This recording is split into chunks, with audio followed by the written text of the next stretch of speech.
The Wicked Will Rise, Chapter 10. What do you want? I demanded slowly, debating whether to put my knife away. Why were you following us? Don't lie to me. Didn't mean to scare you, my captive wheezed. Wasn't gonna hurt anyone, I just wanted to see her. I didn't.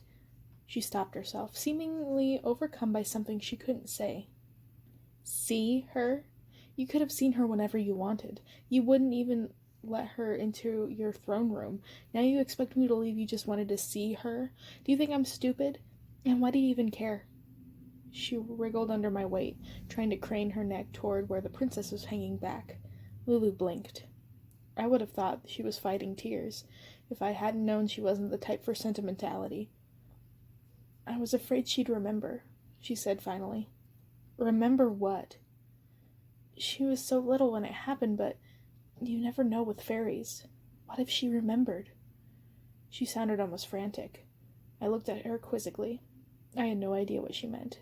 Then I remembered, and with a jolt, I suddenly understood what Ozma had meant by Mommy. She was mine. I was supposed to protect her. I was all she had, and she was happy anyway. And she loved me. She trusted me. I left her, see? Left her all alone. When she came to the village, I couldn't look her in the eye. Not after what I did. How could I? But I didn't want her to leave like that either. Barely there a day. And not even a simple sayonara? Queen Lulu bit her lip and clenched her eyes shut.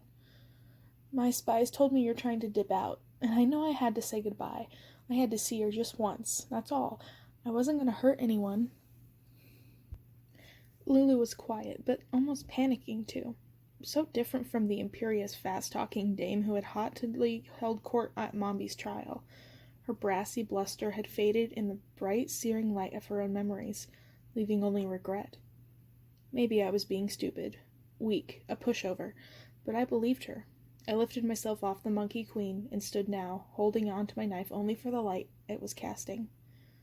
Lulu breathed deep in relief. Thank you, she said. She didn't stand. Instead, she crawled, forward on her haunches in a crouch, just looking Ozma up and down. Now that the monkey's attention was on her, Ozma's calm demeanor melted away, and she began to shake her head maniacally. She clenched her fists to her temples, yanking frantically at her hair. No, no, no, she chanted to herself, but she didn't back away. Lulu hardly paid attention to the way Ozma was freaking out. It was like she had expected it. She's so different now, the monkey murmured, half to herself and half to me. You should have seen her before, witch girl. When she was born, she was so tiny I could hold her in the palm of my hand. Now look at her, all grown up and pretty as a penny fresh from the mint. Powerful, too, so I hear. She is, I said. It might have been a lie, or it might not have been. And she was a good queen, when she had to be. I wish I'd visited, but I didn't know what to say. Still I knew. She was one of the best. I'm an awfully good queen myself, so I should know. You are, I said. Lulu seemed very far away now. I didn't expect any of this, she said. Didn't ask for it, didn't want it. It just happened. I was just a monkey.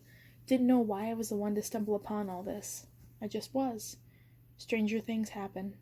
She glanced at me sheepishly. But not that much stranger. Lulu bowed her head in the dirt and didn't say anything else.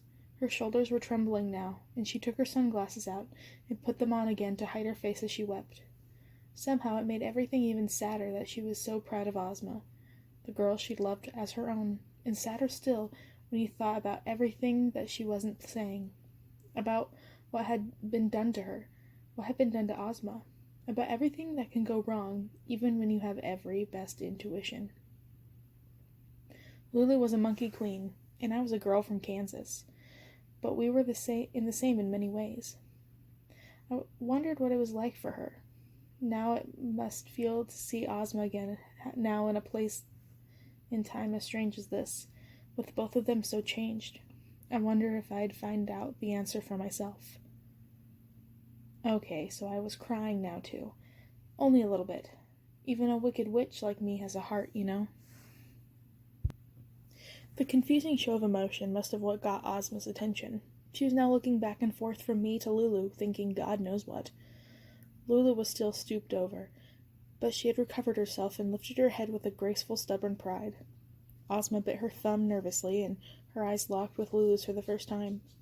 The Fairy Queen took a tentative step forward, looking a little frightened and a little curious, and maybe, like something was coming back to her. Just that tiny move, that slow show of familiarity, was enough to make Lulu brighten. But when Lulu stood up and began to open her arms, the princess jolted and backed away again. Lulu looked like she understood. "I'm sorry, Honey Pie," Lulu said softly. "It's only me, good old Nursery Lou." At that, Ozma just turned her back to us, facing out into the darkness beyond my magical ring of light. "Lulu," I said. "No," she interrupted. "It's what I expected. I understand." With that, it was like we were making a silent agreement to pretend we hadn't noticed what just happened. "I'm sorry," I said. I wiped my eyes and shook my head. "It wasn't your fault. You didn't even have a choice. They made you a slave. It's demented." She made a loud buzzer noise, like the sound on a game show when someone messes up. "Wrong. I could have done something. Maybe I couldn't have done anything about the deal with the wizard made with the Western Witch, but I could have stopped Dorothy from—" Instead of finishing her thought, Lulu fluttered her oversized paw half-heartedly in the air. I understood. It was too much to talk about. The silence was heavy, but something she had said snagged my attention. "The wizard? He's the one who made the deal with the witch. He sold you out?" "Sure did, Toots." "No use thinking about it. That's yesterday's news, and I canceled my subscription to that paper a year ago anyway." I was confused. "But you've worked with him. He's the one who gave Ollie and Maud their paper wings. I thought he was your friend." "No, not a friend. But not an enemy either. Not anymore. He made his mistakes a long time ago. Time might move slow around here, but everything else changes fast. It wasn't his fault anyway, not really, and Mr. Wiz paid the price, got himself right with me and mine. I couldn't say I never knew what the hell was going on underneath those dinky little hats of his, and I won't be picking his nits for him anytime soon, but he's okay by me until he messes up with the monkeys again. Or with her." Lulu jerked a thumb toward Ozma. "Seriously, how can you forgive him?" I couldn't decide if I admired her willingness to put the past behind her, or if I thought it just made her seem a little bit weak. "Forgive him? I didn't say I forgave him. Didn't say I didn't either, though. It's not the point. Don't worry about me, hun.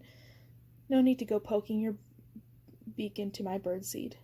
But I want to tell you something, and I want you to listen like I'm talking real quiet. You need to be worried about yourself. I heard all about what you did with the lion. Heard you scared the fur off half the monkeys." "I did what I had to do," I said. "He was a monster. He's lucky I didn't kill him. I probably should have." "It's not what you did, it's how you did it. Something came over you. Something not quite kosher. You have to be careful. Magic doesn't always sit well with people from the other place. You think you're the one using it, then one day you wake up and you realize it's using you." "That won't happen to me," I said emphatically. "I'm careful." "Most of the monkeys didn't want to let you in, to tell you the truth," Lulu went on. "Too dangerous, they said. Someone like you. Too unpredictable. Just the unsavory type of broad that we don't want to get involved with. Lots of people around here think you're like her. Meet the new witch. Shame is the old bitch. We monkeys have dinged enough dongs to know. But I know that what you did for Ollie and Maud, and I had a feeling. I went on a limb for you. Me? I said, nah, she's different. I said, we'll give her a chance. Just a feeling, like I told you. I'd trust my gut." "I'm not like her," I said, feeling my spine straighten. "I'm nothing like her. I could never become her." "Prove me right, okay? Keep a hold of yourself. People are on your side. I hope you're on theirs." "You don't have to worry about that," I said firmly, wishing as I said it that I could be as sure as I was trying to sound. "Come with us," I said on impulse. "You know this part of Oz better than anyone. You can keep us safe." But she was already shaking her head. "No can do, babe," she said. "Whether I like it or not. I'm not a nursemaid anymore. I'm the queen string bean. I have my subjects to take care of. I need to stick around with them for whatever's coming down. Anyway, kid's better off with you than she would be with me. I'm no one, really. I'm brave, but I'm just a monkey. Not much use unless you need someone to peel a banana with their feet. You're something else. It's just too soon to say what. But I know you can keep her safe, because you want to.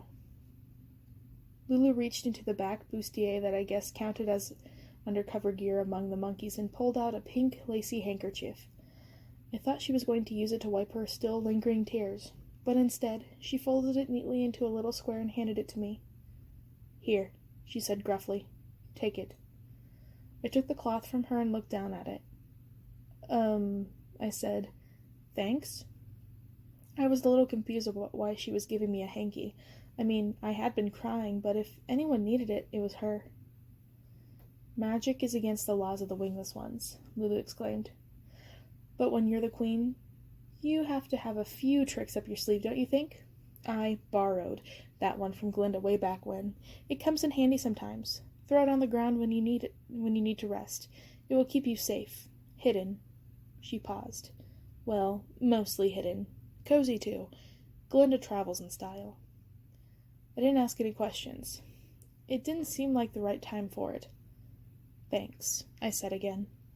Lulu made a move like she was turning to go, and then stopped. Ozma still had her back to us, but Lulu decided to talk to her anyway. I know you don't understand what's happening, hun. You don't even understand what I'm saying, most likely. Maybe it's better that you don't. If you did, if you could, you'd probably give me a piece of your mind. I don't even know you, really, do I? When you were in diapers doesn't count. I wish I'd gotten a chance to see you grow up, get to find out what you were like.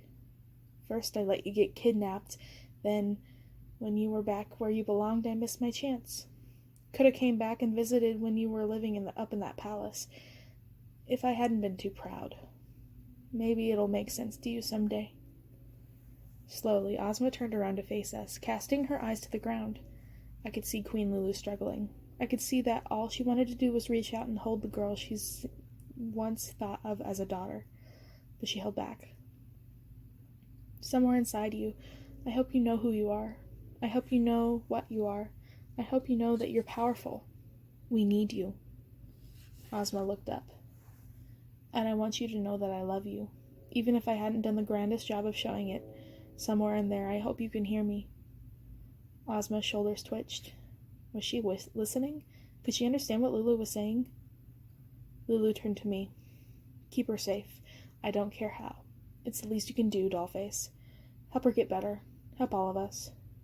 At that, Her Highness Queen Lulu of the Monkeys, royal nanny, and loyal protector of the rightful queen of the land of Oz, born a scullery maid and an outcast, now a wise and only slightly silly ruler, grabbed onto a thick vine and shimmied up from the vast, unknowable wild and out of sight. Just as I was wondering if I could ever see her again, I heard her funny, foolish cartoon voice echoing down from somewhere high above us. Remember, don't be wicked, unless you really have to. Parting words, I guess. It was good advice. I promised myself that I would try to follow it.